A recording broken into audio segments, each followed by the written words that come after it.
It's good to see you again. Thanks for coming in and for the visit. Let me give you one piece of positive news on this because we're asking you all kinds of questions on issues. I typically e-file my taxes like millions of other Americans. I've already done that for my federal return.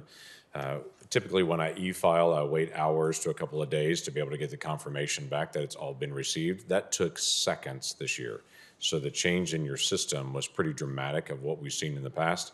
That literally after I e-filed, it came back within seconds, said confirmation done, everything's through. So that part of it is working faster. I know we still have a lot of issues in the call center and getting a chance to be able to answer calls. I want to ask about personnel issues and to zero on this. You were given direct hire authority. This has been an issue I've talked about in my other committees and in this committee as well. You've been given access for 10,000 of those, but I don't know yet what positions you're using those for. So I don't need the exact location of what desk. What's the type of position you're looking for in that direct hiring authority? How are you using it? We're going to come back and ask for an expansion of that. So Okay. I always believe in transparency. And No, that's good. That's fair. first level is where we have our inventories, which is submission processing and accounts management. And the legislation limits direct hiring authority to essentially the clerks in those positions. They're lower graded individuals, if you will, pay grade wise. And that's what we have authority for. We got authority for 10,000, which is 5,000 this year, 5,000 next year. We have been holding job fairs around the country. We've been very successful in those job fairs. We fully expect to bring on board the 5,000, which will make a difference. We also have other avenues. We're doing searches and stuff. Do you have individuals that are in the processing center or answering phones? Is that in your direct hire authority, or are those not in your direct hiring authority? It is. Where we were hiring is Kansas City, Austin, and Ogden. Sorry. Okay. And that's where our three big processing centers are. And we're with direct hiring authority. Congress rescued us. There's no question about it. We are able to onboard folks in those facilities within 30 to 45 days. We needed them in December, but without direct hiring authority, we're competing with Walmart. We're competing with Target, which is onboarding at $20 an hour. Our folks are at 15.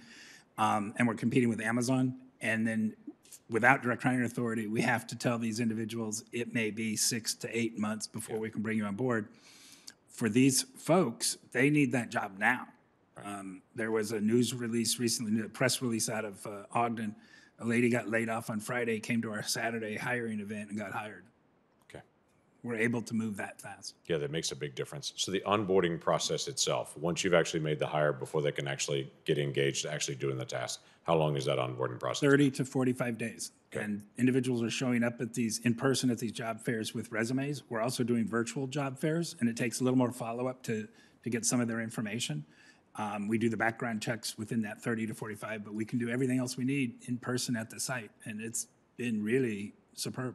Okay, terrific. You and I have talked before about the attrition rate in certain areas of the IRS, and then also the number of retirees that are out there. So the two questions on this. You've seen a high attrition rate in the processing centers before. How is that going? And the other side of it is there are a lot of folks at IRS that were eligible to retire this year. Have you seen a lot of retirements this year? So attrition, we had hiring freeze from 2011 to 2018, so we have a more experienced workforce on average than probably most other agencies.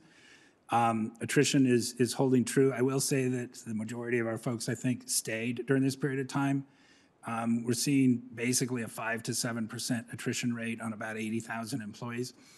And some of our avenues, it's a little higher, 10 or 11%, and we're addressing that. Although I will also say that I've been contacted by a number of folks I knew before I came on board at the IRS who were career IRS employees who retired, who have come back as retired annuitants.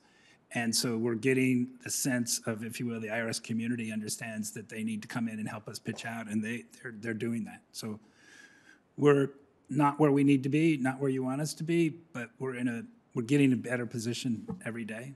And, Do you have data at this point for individuals that chose not to get the COVID vaccine that retired early or that left the IRS, what that number is or percentage of the workforce? We have that. I believe that we were among the leaders in federal service in terms of the percentage of employees who were fully vaccinated.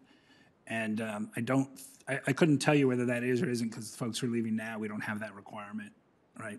They got paused, right. So there's no way to be able to know how many folks did leave before based on that. We did not, to my knowledge, we did not see a noticeable spike in leaving, although it was in the hallways. Oh, yeah, I would assume, yeah, we had lots of phone calls that came into our office saying, hey, I already had COVID, hey, why am I doing this? We're grateful the pause is there at this point. We'd love long-term clarification from OPM on what direction they're planning to be able to go on that, because that's still hanging over some folks' heads that have had COVID 3 times since then. In That's all beyond my pay grade. I get it, just didn't know if y'all were tracking that number. Thank you very much. Thank you.